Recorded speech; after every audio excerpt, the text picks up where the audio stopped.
하나님 말씀 여호수아서 19장 49절에서 이어서 21장 45절 말씀까지 한 절씩 교도하시겠습니다. 이스라엘 자손이 그들의 경계를 따라서 기업의 땅 나누기를 마치고 자기들 중에서 눈의 아들 여호수아에게 기업을 주었으니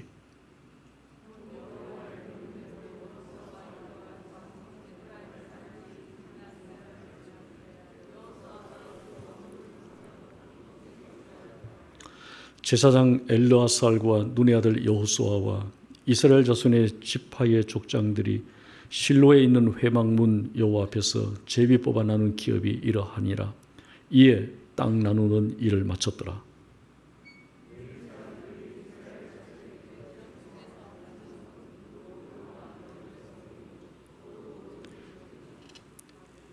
이 각 성읍의 주위에 목초지가 있었고 모든 성읍이 다 그러하였더라.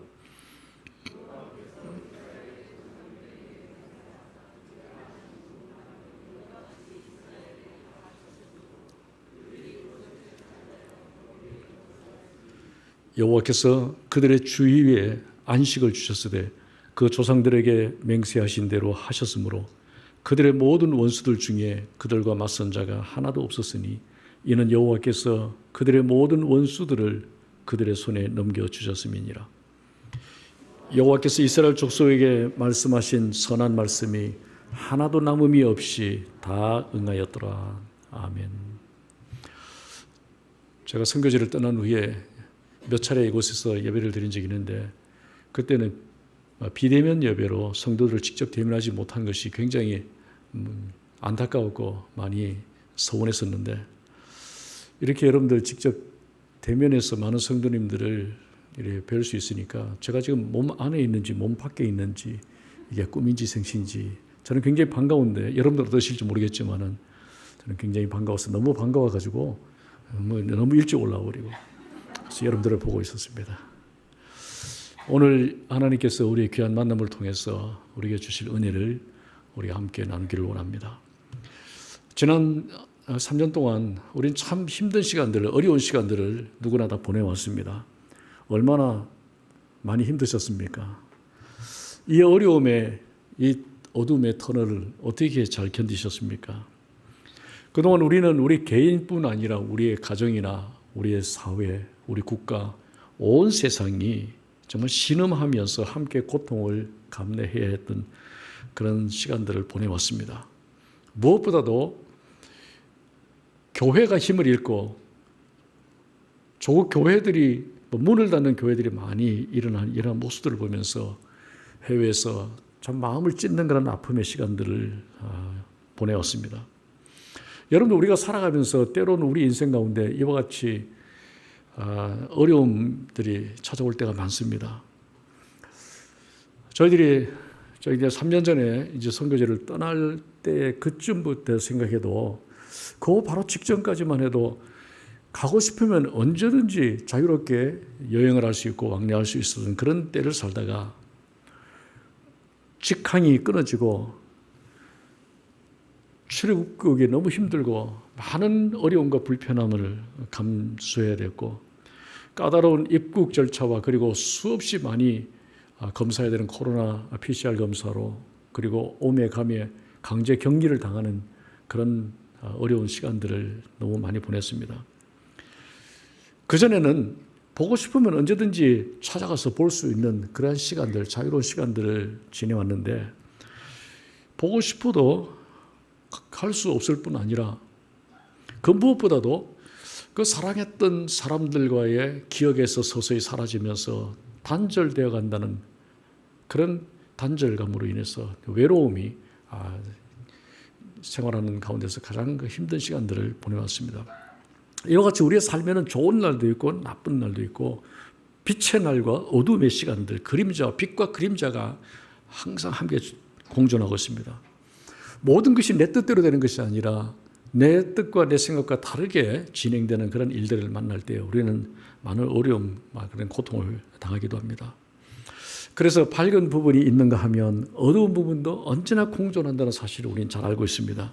그러나 그러할지라도 찬송가 487장에서 찬양에서 우리가 가져야 될 그리스도인들의 고백은 어두움 위에 빛이 오며 바람 분 후에 잔잔하고 소나기 후에 햇볕 나며 수고한 후에 쉼이 있네. 고생한 후에 기쁨이 있고 십자가 후에 영광이 있고 죽음 온 후에 영생하니 이러한 도가 진리로다. 이러한 도가 진리로다. 우리가 찬양하는 것처럼, 이 찬양의 고백처럼 언제나 하나님께서 우리 일생 가운데 어려움이 있고 어두움이 있고 수고가 있고 소나기가 있고 죽음이 있고 고생한 일들을 우리는 만나지만은 언젠가 하나님께서 더 밝은 축복의 날을 준비하고 계신다는 사실을 우리는 믿고 살아야 됩니다. 이것이 진리라는 것입니다. 오늘 본문에 나타난 이스라엘 백성들도 마찬가지입니다. 하나님의 택한 받은 백성이지만은 그 이스라엘 백성은 오랜 전쟁을 통해서 가나안 정복을 위해서 수많은 어려움들을 겪었습니다. 결국 그 모든 과정이 지난 후에 하나님께서 하나님의 복이 온 땅에 넘치도록 하나님께서 채워주신 그런 사건을 오늘 성경은 우리에게 기록해 주고 있습니다. 본문 21장 43절은 이렇게 기록하고 있습니다. 여호와께서 이스라엘의 조상들에게 맹세하사 주리라 하신 온 땅을 이와 같이 이스라엘에게 다 주셨으므로 그들이 그것을 차지하여 거기에 거주하였으니. 하나님께서 오래전 이스라엘 백성들의 조상들에게 약속해 주셨습니다. 장차 앞으로 너희들이 젖과 꿀이 흐르는 땅으로 들어갈 텐데 거기에는 정말 하나님의 축복이 넘치는 그런 땅을 내가 너희들에게 줄 것이라 약속해 주셨습니다. 그런데 오늘 본문 말씀 보면 오랜 세월이 지난 어느 날 수많은 어려움의 그 터널을 지나간 그 다음에 하나님께서 그들에게 약속하신 그대로 그 땅을 그들에게 주셨던 것입니다. 뿐만 아니라 44절 말씀 보면 여호와께서 그들의 주위에 안식을 주셨을 때 그 조상들에게 맹세하신 대로 하셨으므로 그들의 모든 원수들 중에 그들과 맞선 자가 하나도 없었으니 이는 여호와께서 그들의 모든 원수들을 그들의 손에 넘겨주셨음이니라. 여러분, 그들에게 그 약속한 땅을 주셨을 뿐만 아니라 그들을 해치는 수많은 원수들을 다 주님께서 제거해 주시고 그들에게 진정한 안식과 평안과 축복이 넘치는 그런 복된 환경을 하나님께서 허락해 주신 것입니다. 그동안 여호수아와 이스라엘 백성들은 여기까지 올 동안 가나안 정복을 위해서 수많은 전쟁을 치러야 됐습니다. 많은 경우에는 전쟁에서 승리도 했지만 어떤 경우에는 비참한 참패를 당하기도 했고 어떤 데는 가나안 땅을 다 정복한 이후에도 동족 간의 갈등으로 인해서 내부 분열의 그 아픔과 고통을 겪은 그런 시간도 있었습니다. 이 모든 일이 다 지나간 후에 오늘 45절 말씀 보면 하나님께서 그들에게 약속하신 그들에게 하신 말씀 하나도 남음이 없이 다 응하게 되었다. 다 이루어지게 되었다. 여러분, 우리가 반드시 우리가 기억해야 될 사실은 하나님은 지금도 우리 가운데 주시는 하나님의 약속의 말씀 다 이루어 주시기를 원하신다는 것입니다. 이것이 하나님의 소원입니다. 그것도 우리뿐 아니라 우리가 살아가는 동안 하나님의 복을 누리게 된 우리를 통해서 만나는 모든 사람, 온 땅에까지 이 복을 넘쳐나도록 채워주시는 것이 하나님의 뜻이라는 것입니다. 오늘 본문에서 그러면 우리가 어떻게 하면 이 땅을 살아가면서 하나님이 우리를 위해서 약속하시고 준비해 주신 그 모든 복을 우리가 누릴 뿐 아니라 우리를 통해서 그 모든 축복이 온 땅에 온 세상에 흘러넘치도록 할 수 있을 것인가에 대해서 오늘 본문 말씀 속에서 우리에게 중요한 세 가지 원리를 말씀해 주고 있습니다. 오늘 이 원리를 붙들고 여러분들도 하나님께서 주시고자 하는 그런 축복을 누리며 온 세상에 하나님의 복을 흘러넘치는 그런 복의 통로가 되시기를 주의 이름으로 축원합니다. 하나님이 약속하신 복을 우리가 누리기 위해서는 먼저 우리 자신을 비울 수 있어야 됩니다. 그렇게 말씀하고 있습니다. 나를 비워야 한다고 말씀하고 있습니다. 19장 49절 50절 말씀을 우리 같이 읽겠습니다. 이스라엘 자손이 그들의 경계를 따라서 기업의 땅 나누기를 마치고 자기들 중에서 눈의 아들 여호수아에게 기업을 주었으니 곧 여호와의 명령대로 여호수아가 요구한 성읍 에브라임 산지 딥나세라를 주매 여호수아가 그 성을 건설하고 거기 거주하였더라. 그리고 51절 마지막 부분에 보면 이에 땅 나누는 일을 마쳤더라. 그리고 가나안 정복의 역사가 이제 종지부를 짓고 있습니다. 여기 보면 여호수아가 이스라엘 백성들을 가나안 땅에 들어오게 하고 그 모든 백성들을 각 지파별로 땅을 분배하는 그런 과정 속에서 우리가 여호수아의 삶을 통해서 본받아야 될 아름다운 신앙 자세 하나를 발견할 수 있습니다. 모범적인 신앙 모습을, 신앙 자세를 우리에게 보여주고 있는데 지금 이 여호수아는 누구입니까? 그 민족의 최고 지도자였습니다. 가나안 정복을 완성했던 최고의 지휘관이었습니다. 그는 그 모든 백성 가운데 최고의 권력을 가질 수 있고 최고의 그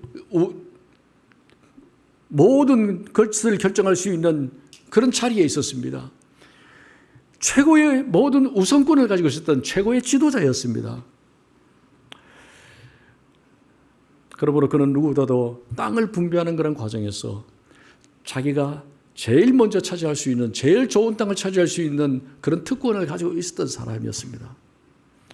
얼마든지 제일 먼저 제일 좋은 땅을 먼저 선택하고 나머지 지파에게 나눠줄 수 있는 그런 자리에 있음에도 불구하고 자신은 그런 권리를 내려놓았습니다. 그런 지위, 그런 능력을 그는 비웠습니다. 다른 모든 지파들이 땅을 다 차지한 후에 맨 마지막에 남은 땅, 그것도 찌꺼기 같은 그런 땅을 분배받는 그런 사건을 성경은 기록해 주고 있습니다. 그래도 오늘 본문에 보면 맨 마지막에 남아있던 그 딥낫세레라 성읍 에브라임 산지, 황폐하고 무너진 험한 산지였을 뿐만 아니라 성읍일 뿐 아니라 산지였기 때문에 누구도 원치 않은 그런 땅, 그 땅을 분배를 받아서 자기가 건설하고 개척해서 그 땅에 거주하였다고 이야기합니다. 여러분, 지도자 여호수아가 이렇게 할 수 있었던 이유가 무엇이었습니까? 그는 처음부터 하나님께서 자기에게 주신 사명에 집중했습니다. 하나님이 무엇을 원하시는지, 하나님의 뜻이 무엇인지, 하나님의 관심이 무엇인지 그것을 알았기 때문에 그는 자기가 제일 좋은 땅, 자기의 우선권을 주장하는 이것보다 더 중요했던 것은 하나님의 뜻이 어떻게 하면 이루어져서 하나님이 어떻게 자기를 통해서 온 땅에 하나님의 복을 넘치도록 할 수 있을 것인지 하나님의 마음에 그의 관심이 있었기 때문이었습니다. 그래서 그는 자신을 내려놓을 수 있었습니다. 자기를 비울 수 있었습니다. 그렇게 함으로 그는 오고 오는 많은 세대 가운데서 가장 많은 복을 누렸던 사람이고 또 그로 인하여서 모든 백성, 온 땅이 하나님의 복이 넘치는 그런 땅이 되도록 할 수 있었던 것입니다. 우리도 마찬가지입니다. 우리가 이 땅에 살아가면서 하나님의 꿈만 볼 수 있다면, 하나님의 뜻만 알 수가 있다면, 하나님의 관심과 하나님의 소원만 우리가 알 수 있다면 우리는 얼마든지 우리 자신을 비울 수 있게 됩니다. 자신을 비울 뿐 아니라 우리가 비울 때에 하나님께서 우리에게 복을 내려주시고 이 복을 통해서 온 세상에 하나님의 복이 넘치도록 만들어주시는 것입니다. 저는 지금까지 누웠다 하면 잠을 잘 자는 사람입니다. 머리만 대면, 침대에 머리만 대면 그냥 잠을 자는 사람인데 제가 평생을 살아오면서 돌이켜볼 때 딱 2번 결정의 순간 앞에서 밤잠을 이루지 못하고 밤새도록 잠을 자지 못하고 고민했던 그런 순간이 있었습니다. 첫 번째는 제가 군목으로 인관에서 군생활 3년을 마칠 즈음에 장기 복무를 하는 군성교에 대한 부르심을 받았을 때입니다. 그 당시 군대에서 장기를 한다는 것은 그렇게 좋은 선택이 아니었습니다. 왜냐하면 빨리 나가서 저의 앞길을 제가 계획하는 것들을 이루어 나가야 되기 때문에 유학할 계획도 있었고 그리고 또 아니면 이 민간교회 자리를 잡고 빨리 이제 제 앞길을 개척해 나가는 그런 일이 제 앞에 주어졌는데 군에서 장기를 한다는 것은 여러 가지로 좋은 선택은 아니었습니다. 왜냐하면 그 당시에 인간적으로 보면 여러 가지 불리한 것들이 많았습니다. 왜냐하면 당시에 요즘은 다르지만은 그 당시에는 오래전이었으니까 군대에서 장교하는 선배들이 좀 마음에 안 들면 말뚝박아라, 장교해라 이 말은 그렇게 달갑지 않은 그런 이야기였습니다. 좀 별로 마음에 안 들 때 군대 생활을 계속 하라고. 왜냐하면 그 당시에 여러 가지 경제적으로라든지 여러 가지 또 군에서 진급을 하지 않게 되면 바로 도태되고 바로 나가서 나이가 들면 여러 가지로 인간적으로 보면 손해를 당할 일이 많았기 때문에 많은 고민이 있었습니다. 그러나 군성교에 대한 그런 부르심이 있었고, 그리고 밖에 나가야 된다는 그런 인간적인 그런 욕심들이 앞섰을 때에, 그리고 사람들이 절대로 군인 체질이 아니라고 하더라고요. 여러분들 보시죠. 군인 체질 아니죠. 저 괜찮은 사람이 부드러운 사람인데 제가 장기를 한다는 것이 맞지 않는 그런 이야기입니다. 근데 그 선교한다는 차원에서 너무 열려있는 황금어장, 뭐 가두리 어장이라고 그러는데 너무 쉽게 전도를 할 수 있고 그렇게 하니까 그 열심에 그런 부르심이 있었을 때 밤잠을 자지 못하고 고민한 적이 있었습니다. 두 번째 선택은 지난 3년 전에 선교사로서의 부르심이었습니다. 3년 전에 그렇게 적지 않은 그런 나이에 그렇게 정들었던 샘물교회, 정말 귀한 성도들 많은 이 교회, 정말 좋은 교회를 사임을 하고 갑작스럽게 사임하고 선교지로 떠난다는 그런 결정은 어쩌면 제 인생 가운데서 가장 많은 고뇌를 하면서 가장 힘들었던 그런 결정의 순간이었습니다. 그런데 제가 군성교회 그 부르심 앞에 순종했더니 하나님께서 제게 주신 그런 은혜와 축복이 있었습니다. 국가에서 평생 연금을 주는데 이 연금은 바로 선교비로 전환을 하면 평생 선교비를 주는 이런 좋은 조건들을 하나님께서 제게 주셨습니다. 그렇기 때문에 누구보다도 쉽게 결정할 수 있었고, 조금만 비우면 얼마든지 선교지로 떠날 수 있는 그런 여러 가지 그런 조건이 있었기 때문에 조금 비우고 과감하게 제가 선교지로 떠나게 됐습니다. 그런데 그렇게 순종했더니 부족한 저를 통해서도 하나님께서는 이 정체된 이 세상 속에서 부족한 저를 통해서 하나님은 계속 일하고 계셨습니다. 군생활 중에서뿐만 아니라 군생활에서도 하나님께서 많은 은혜를 주셨고, 제가 떠난 샘물교회 자리에 정말 하나님께서 귀한 목사님을 보내주셔서 지난 3년간 정말 교회적으로 어려웠던 코비드 시대에 교회를 안정적으로 잘 섬기도록 일해 주셨습니다. 저의 모든 염려와 걱정을 다 씻어주셨습니다. 그리고 제가 떠났던 그 선교지에 인도네시아 발리, 세계적인 휴양지죠. 발리 땅에 보육원 건물을 짓고, 그리고 성도들이 섬길 수 있는 그런 와서 쉴 수 있고 얼마든지 기가할 수 있는 게스트하우스도 짓고, 그 땅에 성도들의 샘물 성도들의 손길로 인해서 선교 센터를 짓게 되었습니다. 그리고 딸 둘밖에 없는 저에게 아들 하나도 없었던 열아들 부럽지 않다고 그러는데 제가 이미 열아들 부자가 되어버렸습니다. 남자아이들을 돌보는 그런 아들 부자가 되었고, 또 여러 성도님들이 저에 대해서 안부는 묻지 않고 제가 키우는 그 돼지에 대해서 안부를 많이 물으시더라고요.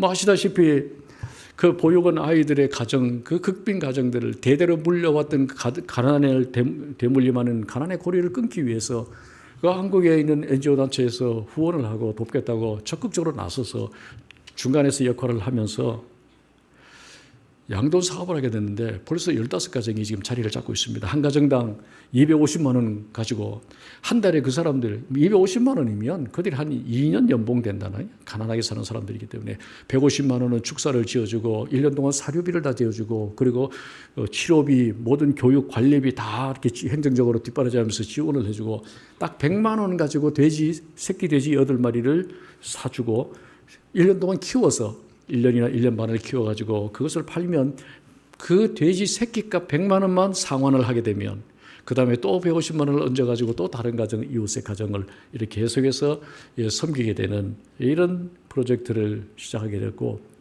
그리고 처음에 한 20가정 하려면 너무 행정적인 그 소요가 너무 많아가지고 15가정만 했는데 지금 15가정 중에서 벌써 한 가정이 전부 다 상환을 하고 이제 기증을 받게 되고, 그리고 너무 고마워가지고 보육원에다가 기부도 하고, 그리고 나머지 가정들을 거의 다 절반 3분의 2 정도씩 상환을 하고, 이제 모든 것 상환할 때 얼마 남지 않았는데 이 15가정이 이제 상환을 하게 되면 또 15가정, 30가정, 60가정, 100가정 계속해서 이제 시간만 지나면 가난했던 그런 사람들의 가난의 고리를 끊어주고 그 자립을 도와줄 수 있는 이런 프로젝트를 하게 하셨습니다. 하나님께서 일을 진행하셨는데 그 15수의 가정 정말 이것이 사실인지 여러분들이 확인시켜드리고, 그리고 보육원 선교센터를 짓고 1년 만에 짓고 그리고 2년이 지나는 동안 1년 짓고 나서 나무를 자그마한 나무들을 그 허리 밑으로 내려오는 그런 작은 나무들 나무 가지를 꺾어가지고 꽂아놓으면 그냥 거기서 싹이 나오고 이러니까요.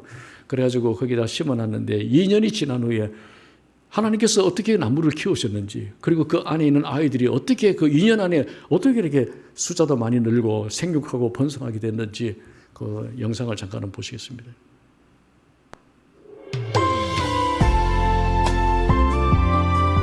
침 흘리지 마시기 바랍니다.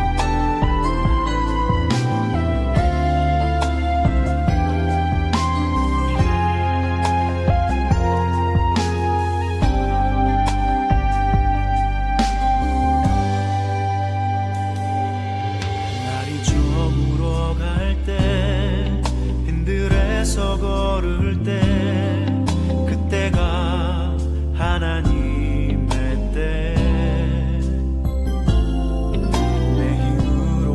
될 때 빈손으로 걸을 때 내가 고백해 여호와 이래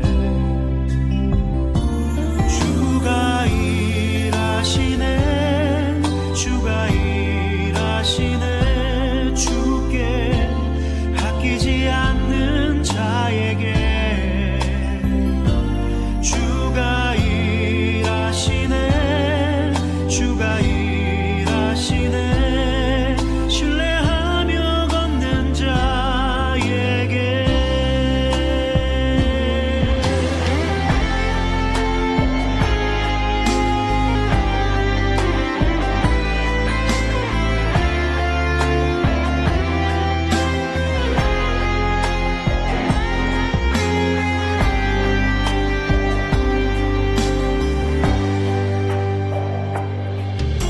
우리 모인 이곳에 주님 함께 계시네 누리네 아버지 은혜 적은 떡과 물고기 내 모든 걸 드릴 때 모두 고백해 여호와 이래 주가 일하시네 주가 일하시네 주께 아끼지 않는 자에게 주가 일하시네 주가 일하시네 신뢰하며 걷는 자에게 주가 일하시네 주가 일하시네 주께 아끼지 않는 자에게 주가 일하시네 주가 일하시네 신뢰하며 걷는 자에게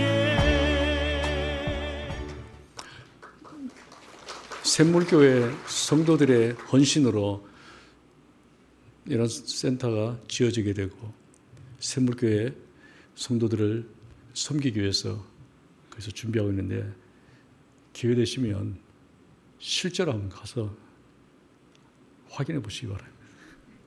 여러분 잘 모시겠습니다. 하나님은 지금도 우리의 작은 비움을 통해서 그 속에 하나님이 들어오셔서 하나님이 일하기 시작하신 겁니다. 그리고 하나님은 복이 넘치도록 채워주시는 겁니다.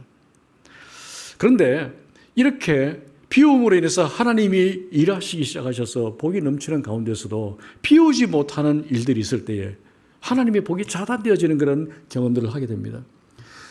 15가정 양돈을 이제서 성공적으로 잘 하는 데가 있는가 하면 두 가정에 대형 큰 사고가 났습니다. 한 가정은 거기 산속에 있는 그 과부가 어렵게 사는 그 집에서 이제 8마리를 키웠는데 한 달도 채 되지 못해서 비보가 왔습니다. 8마리 모두가 전염병으로 폐사를 했다는 겁니다. 그래서 너무 그 좌절에 빠져 있는 그런 가정들을 전부 다 이제 그 돼지 새끼 값은 갚아야 되는데 전혀 그런 능력이 되지 않는 집안이죠. 그런데 이 사건이 있고 난 후에 그 지역에서 어떤 돈이 있는 사람이 돼지 한 마리, 소 한 마리 임대를 해주고 키워서 이제 수입이 생기면 절반씩 나누는 그런 제도가 있습니다. 그래서 키운 값의 절반은 소유주가 가지고 절반은 키운 사람이 가지는데, 아마 이 과정에서 이 일을 진행하는 과정에서 현지 목사님 한 분이 8마리 다 죽고 난 후에 다니면서 이 사람이 회개를 하고 다니는 겁니다. 자기가 죄인이다, 자기가 죄인이다. 목사님이나 신앙이 굉장히 좋은 줄 알았어요. 그냥 통곡하면서 내가 죽어야 될 죄인이라면서 만나는 사람마다 그런 이야기를 하고, 구체적으로 이야기는 하지 않고, 그리고 교회에서 예배를 드릴 때 설교할 때도 그런 이야기를 했다고 합니다. 울면서 회개했다고 그러는, 자기가 죄인이었다는 겁니다.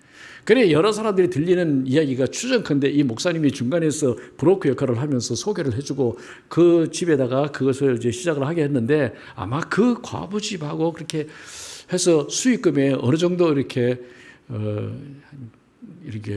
상납을 하는 것으로 이렇게 하지 않았느냐, 그런 추정을 하고 있습니다. 정확한 아닌데 대부분 그렇게 알고 있습니다.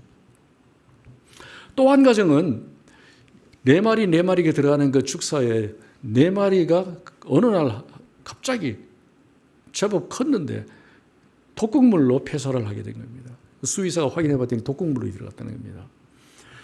이 집안도 보니까 이제 시작을 하면서 축사를 짓는데 자기가 직접 지어야 되는데 자기가 짓지 못하니까 자기 오빠에게 그 인건비를 주고 짓도록 맡겼는데, 너무 시원찮게 잘 못하니까 절반 딱 짓고 공사를 중단시키고 절반 인건비를 주고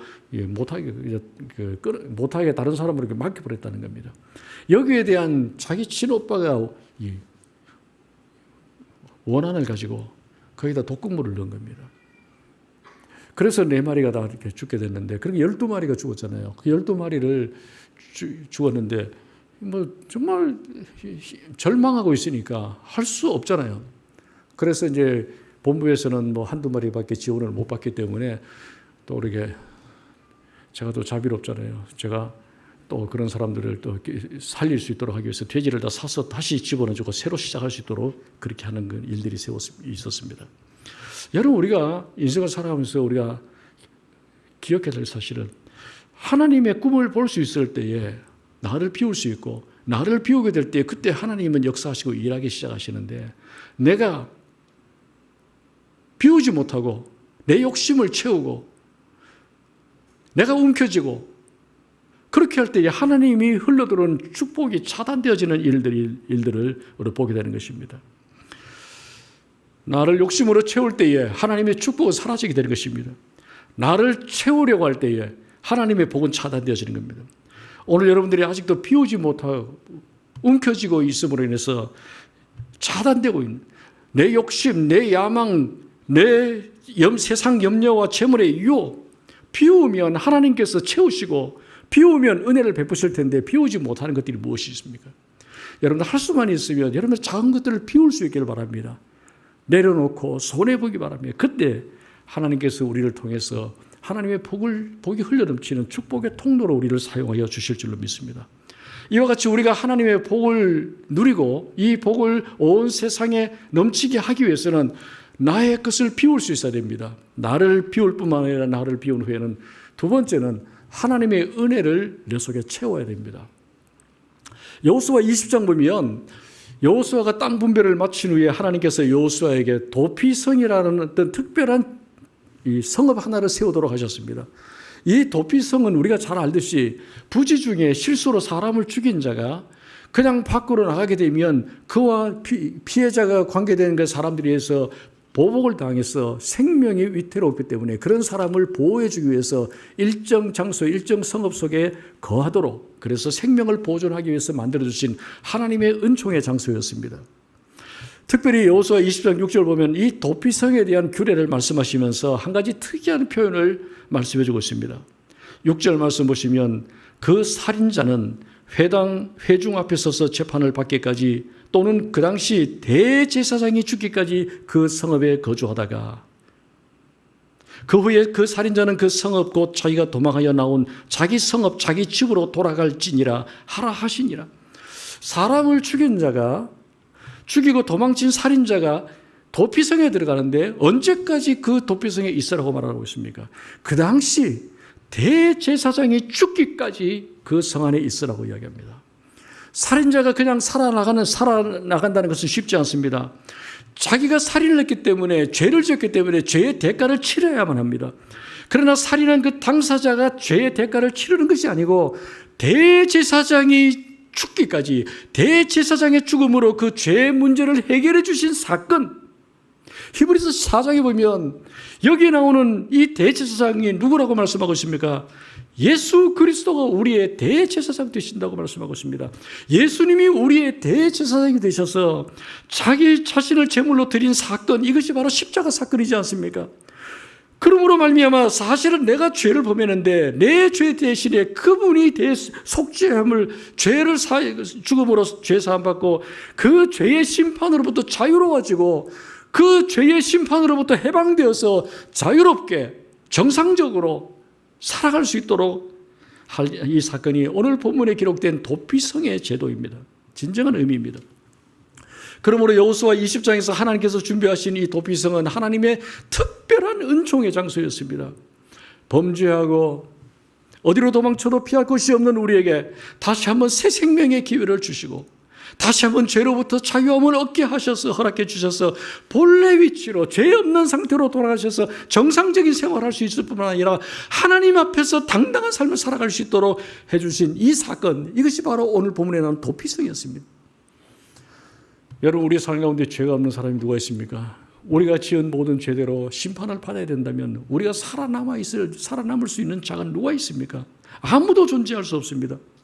그러나 우리가 아무리 큰 죄를 지었다 할지라도 하나님 앞에서 우리가 아무리 큰 죄와 허물이 있음에도 불구하고 하나님께서 우리에게 피할 곳을 주셨다는 사실, 이것이 얼마나 큰 은총이고 하나님의 축복인 것입니까? 여러분, 우리가 때로 실패하고 넘어질 때 우리가 누구를 찾았어요? 주로 사람을 찾습니다. 힘 있는 사람, 돈 있는 사람, 권력 있는 사람. 사람을 찾아서 우리가 피하려고 하지만 사람이 우리를 지켜줄 수 없습니다. 최근 탈북어민 강제 북송 사건이 사회 문제가 된 적이 있습니다. 얼마나 안타까운 일입니까? 그 사람 개인으로 보면 그 사람이 북한에서 살인자였기 때문에 그렇게 했다고 하지만 설사 그것이 사실이었다 할지라도 그 사람이 살인했기 때문에 그것을 피해서 온 우리 조국 대한민국에 피해왔는데 우리 조국 대한민국이 그를 지켜주지 못해서 책임져 주지 못했습니다. 한 나라의 권력과 힘도 어떤 사람의 죄를 책임져 줄 수 없습니다. 그러나 우리의 영원한 피난처 되신 예수 그리스도께로 피하게 되면 우리는 죄 사함 받고 구원받을 수 있습니다. 우리는 해방받을 수 있습니다. 우리는 새롭게 살 수 있습니다. 우리는 완전한 자유와 축복을 누리며 다시 회복될 수 있습니다. 그러므로 우리가 이와 같이 하나님이 나를 용서하시고 나를 사랑하시고 나의 모든 허물까지 깨끗하게 해주신 은혜의 저소인 십자가를 경험하게 될 때에 우리의 삶은 하나님 앞에서 당당하게 쓰임받을 수 있게 됩니다. 우리의 삶은 하나님 앞에서 복된 그런 축복의 삶을 살아갈 수 있게 되는 것입니다. 그러므로 여러분, 날마다 우리는 십자가의 은혜를 사모해야 됩니다. 이 십자가의 은혜를 경험해야 됩니다. 여러분, 이 십자가의 사건이 여러분들에게 얼마나 가까이 있습니까? 오래전 옛날 이 십자가를 생각할 때 눈물을 흘려본 적 있습니까? 지금도 그 감격이 있습니까? 날마다 우리는 새롭게 그 은혜가 채워져야 됩니다. 우리 자신을 비우는 것만이 아니라 이 비운 가운데 십자가의 은혜, 이 하나님의 은혜로 체험받을 때에 우리는 당당한 삶을 살 수 있고 우리는 능력 있는 삶을 살 수 있기 때문인 것입니다. 다시 십자가 앞에 나가시기 바랍니다. 날마다 은혜를 사모하시고 그 은혜에 사무쳐 살아가는 여러분 되시기 바랍니다. 오늘 무슨 주일이죠? 우리 목장 교회 나오는 주일이래요. 교회 오는 날입니다. 오늘 우리 목장 신청 목장 여기 계십니까? 아, 네. 참 잘 오셨습니다. 샘물교회가 이런 일을 시작하는 거 참 잘하셨습니다. 샘물교회가 다시 살아야 한국 교회가 살고 열방이 살게 됩니다. 그런데 우리 목장 교회 나오는 날, 교회 오는 날, 다른 목장 교회 안 오는 날은 아니죠? 못 오는 날입니까? 여러분, 우리가 비대면 예배에 너무 익숙했던 우리의 모든 습관들을 비워야 됩니다. 예배가 회복되어야 됩니다. 모든 목장 교회는 나오는 날이 속히 임해야 됩니다. 그래야 우리가 살고 그때 예배를 통해서 하나님의 은혜, 십자가의 은혜를 체험해야 됩니다. 그래야 하나님이 우리를 통해서 하나님이 하실 일을 이루기 때문입니다. 이 샘물교회를 통해서 하나님은 한국교회를 살리실 것입니다. 이 샘물교회를 통해서 열방을 살리실 것입니다. 하나님의 은혜가 날로 새로워져야 됩니다. 날마다 이 은혜를 사모하시기 바랍니다. 대면 예배의 그 기쁨이 회복되시기 바랍니다. 대면 목장의 그 은혜가 다시 회복되어야 됩니다.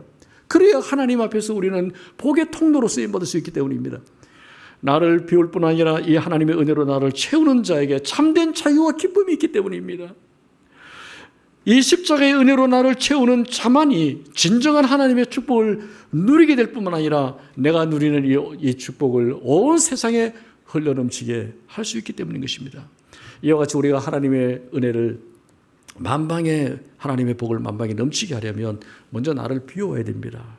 그리고 비울 뿐 아니라 비운 그곳에 하나님의 은혜가 채워져야 됩니다. 마지막 세 번째는 내가 축복의 불씨로 살아야 됩니다. 오늘 본문 보면 가나안 땅을 정복하고 땅을 분배하는 과정에서 또 한 가지 특이한 점이 있는데 그것은 레위 지파에 대한 문제를 다루고 있습니다. 하나님께서 이스라엘 각 지파에게 땅을 각 11지파를 다 땅을 분배해서 정착하게 만듭니다. 분배해 주셨는데 유독 레위 지파 사람들에게는 땅을 분배해 주지 않았습니다. 그 1차적인 이유는 우리가 잘 알듯이 하나님 자신이 그들의 기업이 되기 때문에 다른 11지파가 그들을 돕고 섬기도록 하나님께서 그렇게 하셨기 때문에 땅을 분배하지 않았지만은 21장 41절 말씀 보면 하나님께서 레위지파 사람들에게 분깃을 주지 않았던 땅을 분배해 주지 않았던 더 중요한 이유가 있습니다.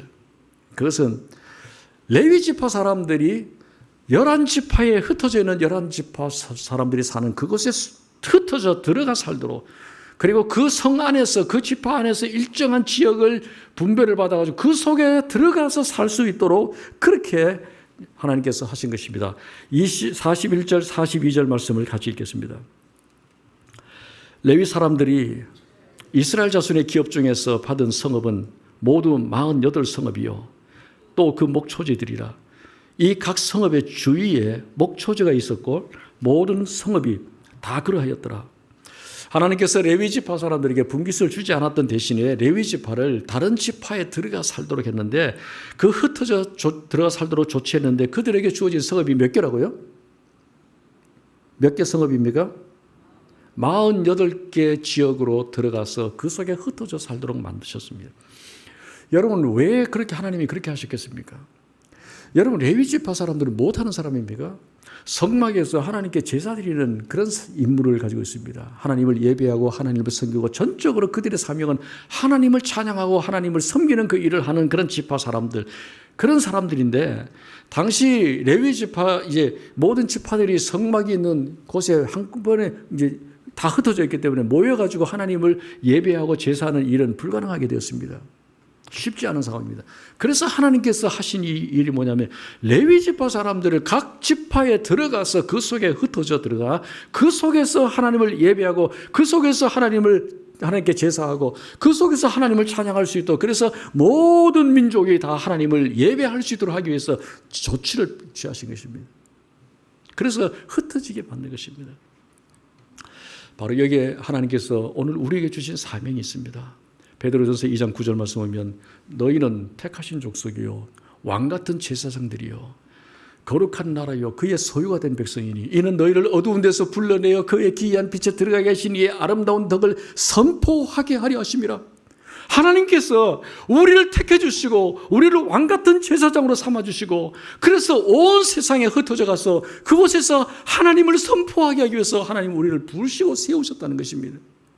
우리가 제사장입니다. 하나님은 우리를 택하시고 하나님은 우리를 왕같은 제사장으로 삼아주셨습니다. 하나님은 이 제사장들을 온 세상에 흩어놓기를 원하셨습니다. 우리가 제사장입니다.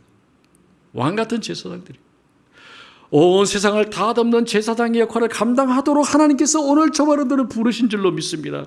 그래서 하나님이 없는 곳에 복음이 없는 곳에 찬양이 없고 예배가 없고 죽어가는 그런 땅에 나로 말미암아 복음이 살아나고 나로 말미암아 하나님을 예배하고 하나님을 찬양하는 일이 곳곳에서 일어날 수 있도록 하나님은 우리를 부르셨다는 것입니다. 우리에게 은혜를 베풀어 주신 것입니다.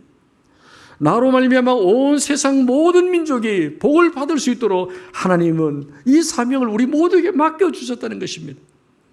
자기들에게 돌아올 지분이 아무것도 없음에도 불구하고 그들은 곳곳에 들어가서 그들에게 주어진 사명을 감당함으로 온 백성이 하나님을 섬기고 하나님을 예배할 수 있도록 했던 레위 지파 사람들처럼 우리도 곳곳에서 그러한 삶을 살아야 된다는 것입니다. 왜냐하면 이것이 하나님께서 우리에게 주신 가장 중요한 사명이기 때문입니다. 하나님은 우리를 부르실 때에 그냥 이곳에 모여 살도록 한 것이 아니라 세상 곳곳에 들어가서 우리의 가정이나 이웃이나 직장이나 학원이나 아니면 열방이든지 우리가 가서 만나는 사람, 우리가 밟는 그 땅 모든 사람, 모든 민족이 나로 말미암아 하나님의 복을 누릴 수 있도록 우리가 받은 축복을 흘려보내는 축복의 불씨로 살아가기를 원하시는 것입니다. 제가 1998년도에 강원도 양양에서 그 8군단 그 부대에서 군목으로 사역을 할 때에 당시 양양 고성 지역의 그 강원도 그 전역에 대형 산불이 난 적이 있습니다. 전 장병들이 다 동원돼 가지고 진화 작업을 했지만 그 진화가 어려웠던 것이 작은 불씨 하나가, 불덩어리 하나가 강한 강풍에 의해서 날아가 가지고 100m, 200m 지역에 날아가 가지고 그것을 또 태워버리고 온 지역이 순식간에 어디로 튈지 모르는 거예요. 그래서 그 전역에 삽시간에 다른 지역으로 막 번져나가는데 정신없이 퍼져나가는 겁니다. 하나님의 역사도 마찬가지입니다. 작은 불씨지만은 우리가 아무것도 아니지만은 우리의 불씨가 살아있기만 한다면 성령의 바람이 불어닥치면 예배가 없는 그 땅에 하나님을 모르는 그 땅에 우리가 밟는 그곳에 하나님의 역사가 살아나고 하나님의 그 축복이 흘러넘치는 그러한 일들을 하나님은 진행하시는데 온 땅에 하나님의 복이 넘치도록 하는 이 축복의 불씨가 바로 선교인 것입니다. 선교는 멀리 이방 땅에만 나가는 것이 아니라 여러분의 삶의 현장에서 조국 강산 곳곳에 여러분의 삶의 현장 그곳에 하나님 없는 곳에 들어가서 하나님의 성령이 우리를 풀어닥칠 때에 우리는 곳곳에 하나님의 복음의 불씨가 되는 그런 역사. 그래서 온 땅이 하나님을 예배하는 하나님을 섬기는 그런 축복의 땅으로 만들어가는 것입니다. 제가 귀국 전에 바로 직전에 최근에 그 보육원 근처에 있는 신학교가 있습니다. 그 신학교에는 그 각 도서 지방에서 시골에서 온 그 크리스찬들이 신학생들이 이제 신학을 공부하기 위해서 모인 신학교인데 그 신학교에서 사역하는 선교사님이 저에게 도움을 요청했습니다. 제 아내가 보육원에 있는 아이들 완전히 그 힌두교에 찌들어 살던 그 아이들 초등학교, 중학교, 고등학교 이 아이들 어린 아이들을 뭐 예배도 드리고 기도회도 하고 말씀도 암송을 시키고 하지만은 언제나 어디 가든지 하나님을 찬양하고 예배할 수 있도록 반주, 피아노 반주, 찬송가 반주를 이렇게 가르치기 시작했습니다. 어린 아이지만은 가르쳤더니 집에서 불러서 개인 지도를 하고 이렇게 하니까 곧잘 찬양을 하는 겁니다. 그리고 그 교실 하나 만들어 가지고 거기다가 또 건반을 하나 넣어줬더니 뭐 시간만 있으면 취미 활동처럼 막 반주를 하면서 흥얼거리면서 찬양을 하는 겁니다. 막 이런 이야기를 들었던 그 선교사님이 아이들도 중요하지만 이 신학생들을 좀 가르쳐 줄 수 없냐고, 찬양 반주자로 좀 키워줄 수 없냐고. 이 사람들은 곧 졸업을 하게 되면 온 그 시골로 들어가서 교회를 개척하고 거기서 전도하고 그리고 하나님의 일을 하는 그런 아주 열악한 데서 이제 사역을 할 그런 사람들인데 뭐 피아노를 만져본 적이 있나, 뭐 노래를 불러본 적이 있나. 그 나라는 악보도 없어요. 그냥 1, 2, 3, 4, 5 번호 가지고 도레미파솔라시도 1, 2, 3, 4, 5 이래가지고 종이에다 써가지고 노래를 부르고 찬양을 하는데 이런 사람들에게 찬양을 좀 가르쳐 달라는 겁니다. 그런데 가만 보니까 이게 축복의 불씨를, 예배 불씨를 일으키는 중요한 사역이라 생각하고 순종하기로 했습니다. 그런데 문제는 학교 안에 교실은 하나 비워줄 수 있는데 뭐 건반 피아노가 하나도 없다는 겁니다. 그러면서 피아노를 준비해야 된다는 겁니다. 그래서 그 피아노가 들어갈 수, 건반이 들어갈 수 있도록 좀 지원을 해주고 12대가 딱 들어갈 수 있더라고요. 12대 들어가서 이제 12명을 대상으로 해서 이제 귀국하기 전에 딱 8주, 2달 8주밖에 안 남았는데 갔다 와서 하면 안 되겠냐니까 가기 전에 시작이라도 하고 가자 해달라고 그래서 급하게 우리 귀국하는 바로 전날 저녁까지 하고 왔는데 신청을 받았더니 공짜로 레슨비를 안 받아서 그런지 40여 명이 신청을 했습니다. 그래서 12명씩 3개 클래스, 3시에서 4시, 4시에서 5시, 5시, 6시 3개 반을 집중으로 집단적으로 그래서 하루에 일주일에 1시간씩 해서 36명을 지원을 받고 다음에 갔다 와서 하기로 하고 이렇게 레슨을 시작을 했는데 귀국 바로 전날까지 8주 동안 36명을 가르쳤는데 앞으로 이제 갔다 와서 계속 그 사역을 펼쳐나갈 예정인데 딱 8시간 수업받은 그 신학생들 마지막 시간에 제가 촬영 하나 해봤어요. 저도 신기해가지고 한번 보시겠습니까? 그 강사는 돌팔입니다. 그 전공한 사람도 아니고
저 앞에 있는 꼬마는 아빠 찬스로 교수 아들인데 아빠 찬스로 들어온 부정입 학생이고 8시간 만에 이렇게 찬양을 흥얼거리면서 자기들도 깜짝 놀래 자기들도 반주하고 나서 놀래는데 이런 사역들이 감동되는 대로 쉽게 할 수 있도록 기도와 물질로 섬겨주신 성도님들이 축복의 불씨였습니다. 하나님은 우리에게 이와 같이 어느 곳에서든지 무엇을 하든지 축복의 불씨로 살라고 말합니다. 사도행전 8장 말씀 보면 예루살렘 교회에 핍박이 왔을 때에 모든 흩어져 있는 사람들이 각 곳에 들어가서 복음을 전파하는데 그중에 빌립이라는 사람이 사마리아 성에 들어가서 복음을 전파해서 온 성에 복음으로 충만하게 되고 온 성이 변화되어서 그 성에 큰 기쁨이 있게 되었다. 빌립이 축복의 불씨였기 때문입니다. 사도행전 16장에 루디아라고 하는 한 여인이 자기 집을 예배 처소로 내어주어서 빌립보 교회가 세워졌는데 이 빌립보 교회로 인하여서 유럽 선교의 관문이 되도록 했던 것은 이 한 여인이 축복의 불씨였기 때문이에요. 저희 샘물교회 목장 이름 중에서 좀 이상한 그런 이름들이 들어있죠. 저희 후원 목장 중에서 뻥하라반 목장이 있습니다. 뻥하라반 목장이 있는데 이름이 좀 이상해서 제가 이름을 지어달라서 지어줬더니 다른 거 지어줄 수 없느냐 그래서 아니 그냥 하라고 했더니 발음이 안 되는 거예요. 뻥이 아니고 뻥 자꾸 뻥 그래 뻥이 아니고 뻥인데 뻥하라반이라는 목장을 이름 지어가지고 그래 지어줬더니 그 이름에 대해서 늘 이 목장에서 열등감을 가지고 있습니다. 근데 이 뻥하라반이 뭐냐면 그 보육원 이름이 소망의 꽃 보육원인 그 소망 기독교의 믿음 소망 사랑 소망이잖아요. 중요하잖아요. 이 소망이 성경에 보면 뻥하라빤이라고 나옵니다. 성경에 인도네시아 성경에 뻥하라빤이라는 단어가 50번 이상 나오고요. 로마서에만 해도 10번 이상 나오는데 확인해 드릴게요. 로마서 5장 보면 인내는 연단은 뻥하라빤을 이루는 줄 알미로다. 로마서 8장에 우리가 뻥하라빤으로 구원을 얻었으며 보이는 뻥하라빤이 아니니 보는 것을 누가 바라리요. 로마서 12장에 뻥하라빤 중에 즐거워하며 환난 중에 참으며 기도에 항상 힘쓰며 로마서 15장에는요. 뻥하라빤에 하나님이 모든 기쁨과 평강을 너에게 충만하게 하시. 이 정도면 수준 높은 이름 아닙니까? 무시하지 마시기 바랍니다. 이 뻥하라빤 이 목자님은 10여 년 전에 샘물교회 제가 부임 당시에 처음 그냥 목장을 통해서 교회에 교회에 처음 나오셨는데 그분이 이 자리에서 한번 간증을 한 적이 있습니다. 그 간증을 통해서 직접 밝히셨듯이 당시 그분의 그 학교에서 학업 성적은 우수했는지 잘 모르겠지만은 그의 간증을 통해서 들어보면 그다지 품행이 방정치 못하고 타의 모범도 되지 못했던 그야말로 뻥하라빤이 없었던 그런 삶을 살았던 사람입니다. 그런데 그 당시 불과 얼마 전까지만 해도 그분 못지않게 또 뻥하라빤이 별로 없이 살았던 한 분이 계시는데 그분이 샘물교회 장로님이 되셨더라고요. 제가 실명은 거론하지 않겠지만 봉준균 장로님이라고 이분이 그 당시에 그 바로 직전에 불씨가 되셔서 이 목자님에게 불씨를 붙여주니까 그 불씨가 그와 유사한 무리들에게 막 번져나가더니요. 벌써 그 무리들로 인해서 5개 목장이 지금 분가되어서 그 불씨를 계속해서 붙여가고 있는데 뻥하라빤 그 이름대로 앞으로 이 목장들이 이 불씨가 어디로 튈지 예측이 안 되는 겁니다. 여러분 하나님께서 우리를 이 땅에 남겨두신 이유가 바로 여기 있습니다. 너희들이 이제는 세상 곳곳에 들어가서 이와 같이 예배 불씨가 되고 축복의 불씨가 되어서 아직도 소망이 없고 아직도 뻥하라빤이 없어서 죽어가는 수많은 영혼들에게 예수 그리스도의 복음의 불씨로 그들을 살리라고 우리를 부르신 줄로 믿습니다. 하나님이 왜 우리를 이곳에 부르셨습니까? 왜 우리를 우리의 목장으로 보내셨고 왜 샘물교회로 우리를 불러주신 것입니까? 왜 이곳에서 우리가 섬기도록 하신 것입니까? 하나님은 지금도 이곳에서 우리 자신을 비우고 하나님의 그 특별한 은혜로 내 심령에 채울 때 그리고 내가 작은 불씨 되어서 내가 믿음으로 불씨로 살아가기만 하면 하나님 우리를 사용하시려고 합니다. 하나님 우리를 통해서 성령의 바람을 일으켜서 온 세상에 하나님의 소원을 이루는 하나님의 꿈을 이루는 하나님의 복이 넘치는 그런 세상을 만들기 위해서 우리를 부르신 줄로 믿습니다. 그러므로 하나님의 이 마음의 소원을 우리가 가슴에 품고 하나님 앞에 나 자신을 비우시기 바랍니다. 작은 것들 내려놓으시기 바랍니다. 하나님 앞에서 날마다 새로운 은혜로 채우시기 바랍니다. 뿐만 아니라 작은 불씨로 살아가시기 바랍니다. 어디를 가든지 누구를 만나든지 내가 불씨되어 있을 때에 하나님은 나를 통해서 세상을 변화시킬 것입니다. 이와 같이 하나님 앞에 쓰임받는 축복의 불씨로 살아가시는 여러분들 되시기를 주의 이름으로 축원합니다. 우리 다 같이 일어나셔서 헌신 찬양 올려드리겠습니다. 세상 모든 민족이 구원을 얻기까지. 하나님 아버지 감사합니다. 귀한 말씀 앞에 우리가 결단하며 이제 우리의 모든 남은 삶 속에서 자신을 비우며 살아가기를 원합니다. 하나님이 일하실 수 있도록 나의 모든 움켜쥐고 있는 것들을 내려놓게 하여 주옵소서. 그 속에 하나님 은혜를 채우기를 원합니다. 날마다 예배에 감격이 넘치게 하시고 날마다 하나님 주신 특별한 은총에 우리가 기뻐하며 감사하며 하나님 앞에 더 가까이 나아가는 저희들 되게 하여 주옵소서. 내가 작은 불씨 되어서 주님 앞에 쓰임받기를 원합니다. 주님 연약한 나에게 힘주시고 나에게 하나님 하늘의 능력을 부어주셔서 부족한 나를 통해서 하나님 마음껏 일하실 수 있도록 하나님 앞에 쓰임받기를 원하오니 하나님 도와주옵소서. 이 시간 주님 앞에 자신을 비우면서 우리의 소중한 물질을 주님 앞에 내려놓습니다. 이것이 내 것이 아니라 주님의 것이오니 기쁘게 받아주시고 이 물질이 닿는 곳에 이것이 축복의 불씨가 되어서 세상을 살리며 변화시키는데 귀하게 쓰임받게 해주시기를 간절히 바라고 나오며 바친 자들의 모든 손길들마다 더 풍성한 은혜로 채워주셔서 축복의 불씨로 넉넉하게 살아갈 수 있는 그런 귀한 은혜를 넘치게 해주시기를 간절히 원합니다. 지금은 우리를 구원하기 위해서 하늘 보좌에서 자기 자신을 비우고 이 땅에 오셔서 우리의 구원을 이루어주신 우리 구주 예수 그리스도의 놀라우신 은혜와 우리의 대제사장이신 예수 그리스도의 죽으심을 통해 우리에게 참된 자유와 기쁨을 누리게 하시는 하나님 아버지의 크신 사랑하심과 우리를 온 세상에 하나님의 복을 가득 채우는 축복의 불시되도록 우리와 함께 하시고 우리를 사용해 주시는 성령님의 역사하심이 나를 비우고 대속해 주신 하나님의 은혜를 체험하고 축복의 불시되어서 하나님의 복을 온 세상에 가득 넘치게 하며 살아가기를 결단하며 우리의 가정과 직장과 세상을 향해서 나아가는 모든 사랑하는 주의 백성들 머리 위에 이제부터 영원토록 함께 하실지어다.